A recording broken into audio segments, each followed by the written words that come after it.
Buenos días, habla Manuel Domínguez, gracias por ver mi canal. El día de hoy vamos a hablar de la porción Vayetsei, y salió.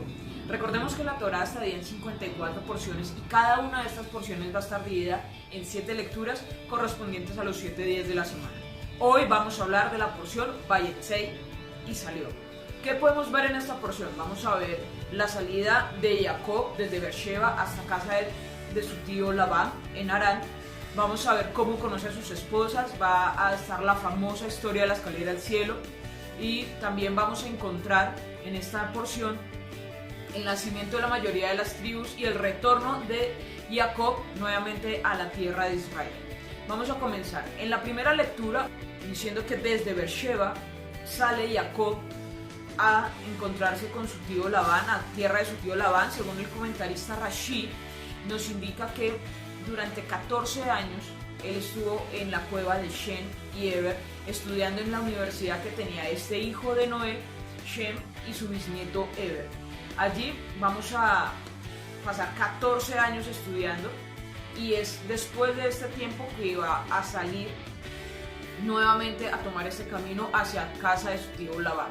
Y es aquí donde sucede esta historia, donde él llega a un punto, duerme y coloca una roca para descansar y ve esta famosa escalera que toca la tierra y llega al cielo, de ángeles que subían y bajaban. Y bueno, hay una particularidad acá con respecto a la palabra escalera, que es sulam en hebreo, que tiene valor numérico 130, y los comentaristas relacionan esto también con otra palabra que tiene esta misma equivalencia numérica, y es el Sinaí. Se dice que lo que él vio fue el monte Sinaí, teniendo en cuenta que vio esta escalera y vio la relación que tenía en la entrega de la Torá. Moisés recibe de la mano del Eterno toda esta sabiduría por escrito que ya venían ellos estudiando a través de la tradición oral. Podemos ver que la palabra sulam también puede ser rampa, y que él hubiera visto allí a los kohanim o a los servidores en el templo caminar la rampa a donde llevaban todas las ofrendas para el templo. Entonces puede ser también esta rampa, y es interesante que allí mismo en ese sueño se ratifique la forma de la bendición que tenía su abuelo Abraham y su padre Isaac, y que ahora él iba a llevar como tal ese estandarte, ya que recordemos que cada uno de ellos hizo un camino especial y él empezaba a recorrer este primer camino. Cuando él despierta, tiene temor, le cambia el nombre a la ciudad, le pone Betel, aunque su nombre anterior era Luz, y va a hacer una oración muy interesante. Vemos la relación que tiene Jacob en este caso, que dice: ok, eres el Dios de mi abuelo, de mi papá, pero si acaso me acompañas, me das pan para comer, ropa para vestir, y retorno a la casa de mi padre, o sea, a Israel, entonces el Eterno será mi Dios. Y ahí utiliza, y es muy curioso también esta forma del Ejel Hol, de pan para comer, teniendo en cuenta que va a ser un hombre muy poderoso, que va a ser un hombre que tiene mucha riqueza, pero en este momento toda la herencia de Abraham, de Isaac, está en manos de su hermano Esaú, y él en este caso no tiene nada de sustento. Entonces él continúa su camino hacia casa de su tío Labán después de hacer este pacto. En la lectura número 2 vamos a hablar del encuentro que él tiene con su segunda esposa, con Raquel. ¿Qué es particular de esta lectura? Me parece muy curioso que cuando él llega a preguntar por su tío, encuentra que hay 3 rebaños. Lo asocio con las 3 triadas del árbol de la vida. Y lo curioso de esto es que cuando se unían los 3 rebaños, era el momento de mover la roca y dejar fluir el agua. Y esto habla de que la unidad hace que fluyan como todas las cosas, de ser honestos con nosotros mismos, de ser uno y de tener empatía con las personas que tenemos al lado. Cuando entendemos que amar al prójimo como a sí mismo es porque el prójimo soy yo mismo, y esa unidad hace que realmente fluyan las situaciones, ¿no? Una empresa que tiene esta unidad fluye mejor, y como dijo Yeshua, o Jesús como es más conocido en el mundo occidental, vamos a ver que una casa dividida no prospera. Y acá lo que vamos a ver es que en la unidad podíamos tener este fluir de agua para abrevar los rebaños. Uno de estos rebaños lo traía Raquel, que es prima de Jacob. Es muy curioso la forma de conquista que hace Jacob. Primero besa a su prima, después dice que se va a llorar y después le cuenta que es su prima. Y bueno, ya después de esto también hay una particularidad, y es cuando nombran a la hermana mayor Lea, la primera esposa de Jacob, que dice que ella tenía los ojos delicados. En otras traducciones lo he visto como los ojos tristes, y tenía los ojos de esta manera porque ella conocía que por ser la hermana mayor tenía que casarse primero, y si ella se casaba con el hermano menor, ella tenía que casarse con el hermano mayor, que sería Esaú, y ya Esaú era un hombre poderoso, de mucho dinero, pero también tenía fama de sus esposas. Recordemos en la porción anterior que decía que buscaba esposas que amargaran la vida de sus padres, entonces sabía que no iba a ser lo mejor, y es por eso que tenía estos ojos tristes, o también, como aparece acá, ojos delicados. Bueno, y esto me lleva a la tercera lectura. En la tercera lectura vamos a ver la corrección de las emociones, de las sefirá emocionales de Zeir Anpin y de Malkut, teniendo en cuenta que vamos a hablar de estas últimas 7 sefirot que están relacionadas con el trabajo que hace Jacob por sus esposas por 7 años. Vemos que él trabaja a causa de generar como tal esta corrección y este camino. Y es acá donde se casa con Lea. Lea le va a dar la mayoría de sus hijos. Sus 4 primeros hijos van a ser de Lea. Después de que ella termina pues su periodo fértil, no puede tener más hijos, va a pedirle que Silpa, que es su criada, tenga hijos por ella, costumbre que ya vemos desde Abraham y Sara. Y también vemos que la hermana, que Raquel, la que vimos en los rebaños, ella no puede quedar embarazada. Ella también se casa con Jacob después del cambio que se hace, ya que se casa primero con la mayor y después trabaja por la menor. Y ella también entrega a su criada para Bila para que pueda tener hijos a través de ella. También la forma de relación que tenían es de siempre desear ser amado, de querer siempre tener una familia, y el Zohar más adelante nos va a aclarar y nos va a dar a entender el cómo realmente el alma gemela de Jacob era Lea, y Jacob se entera de esto un poco más adelante, cuando ya espiritualmente es mucho más elevado. El famoso té de mandrágoras. Las mandrágoras era una medicina para curar la infertilidad. Vemos que Rubén, el hijo mayor, encuentra esta planta especial, y es lo que nos da entendimiento de por qué Raquel las pide.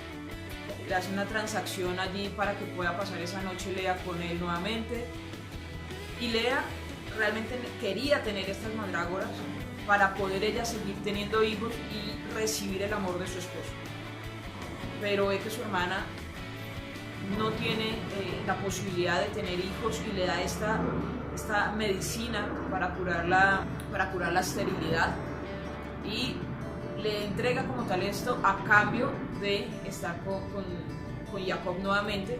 Y vemos acá que el dar también es recibir. Vemos que Lea, que ya no podía tener hijos tampoco, da otros 2 hijos, y que también acá es cuando nace Yosef de parte de Raquel. Lea va a tener también un tercer hijo, una hija, que va a ser Dina, importante en la parashá siguiente, va a ser protagonista. ¿Esto qué va a hacer? Va a llevar en esta lectura número 4 a que Jacob solicite a su tío Labán que le permita nuevamente retornar a casa de su padre, a la tierra de Israel. Recordemos la oración, era pan para comer, ropa para vestir y retornar. Y él, ya teniendo una familia numerosa, quería retornar. Cuando Labán le responde que no le permite salir, le dice: he adivinado que a causa del Eterno nos ha ido bien, que por el respaldo que tenía de la bendición de Abraham, de Isaac, y que ahora recaía en él, en Jacob. Y esto nos lleva a la lectura número 5. En la lectura número 5 está la negociación de la liquidación del trabajo de Jacob. Va a darse una situación interesante de cómo poderosamente estas personas manipulaban la realidad. No solamente Labán era una persona metafísicamente muy poderosa, sino que Jacob, que también había estudiado mucho tiempo toda la química, física y todo esto en las escuelas de Shen y Eber, en esta yeshiva, en Sefat, va a hacer algo muy curioso con 3 elementos que van a representar las 3 columnas del árbol de la vida y que las va a colocar en el abrevadero para que puedan fluir estas emanaciones. ¿Y cuál era el negocio que ellos tenían? Que las ovejas que salieran manchaditas eran para Jacob. Entonces él hizo una serie de cosas para poder darles este modelo a las ovejas y que ellas nacieran manchadas. Después Labán, al ver que solamente nacían las mejores manchadas, le dice entonces que salgan rayadas, y él hace con estos mismos elementos una modificación y las ovejas empiezan a salir rayadas. Es una forma de manipulación genética que vemos acá. Eran personas que conocían muy bien cómo funcionaba toda esta realidad y todo este mundo ético, y que tenían como todo este conocimiento. Recordemos que Labán también viene de la familia de Abraham, son todos familiares, y recordemos que está esta famosísima yeshiva de Shen y Eber, donde la gente estudiaba todos estos secretos. Y aquí la idea cuál es, y lo central que quería plantear en esta parte es: no es solamente que conozcas que existe Dios, no es solamente que conozcas cómo funcionan las mecánicas de causa y efecto de esta realidad para que te vaya bien, sino es cómo yo me relaciono con el Eterno y si mi actuar es en rectitud o simplemente estoy manipulando el sistema de una forma egoísta para mi beneficio.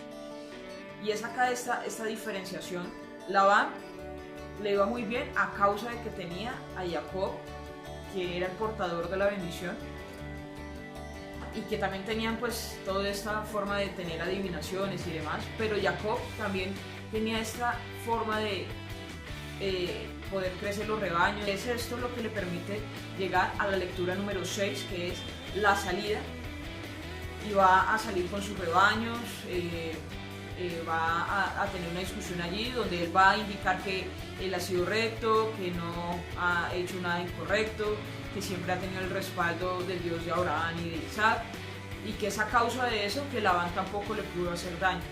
No importa el lugar donde estés, debes tener rectitud, debes tener ética, debes hacer las cosas bien. Es lo que se conoce como el buen testimonio, para que los que están a tu alrededor reciban de esa bendición porque tú estás allí. Eso es ser sal y luz de la tierra. Y esto me lleva a la lectura número 7 para finalizar, y son los ídolos de Labán. Cuando Jacob sale de allí, se le van a robar unos ídolos, unos teafines a Labán, en los cuales era con los que él hacía adivinación y brujería. Va a ir detrás de él, va a hacer toda una revisión de los equipajes de Jacob, no va a encontrar nada. Realmente es Raquel quien tiene esto. Recordemos que estas mujeres tampoco son cualquier persona, son hijas de Labán, esposas de Jacob, y ella sabía que este elemento tenía estas características y quería quitarle ese poder a su padre. Y es aquí donde Jacob también habla un poco de su rectitud, terminan haciendo un pacto con Labán, ya que no encontraron los ídolos, y esta es la causa por la cual Raquel va a morir en la siguiente porción, a causa de lo que Jacob dice acá, que quien tenga los ídolos tendría que morir. Pues él estaba seguro que nadie los tenía, que nadie había robado a Labán. Al finalizar de la porción es algo que se pasa muy a menudo, y es en el final de la porción él llega a un campamento de ángeles del Eterno. Dice que llega a este lugar y le pone su nombre de campamento de Dios, y allí termina la porción, y es donde vamos a comenzar. Vamos en la siguiente semana a hablar de los ángeles, y de sus misiones. Muchas gracias por ver mi canal.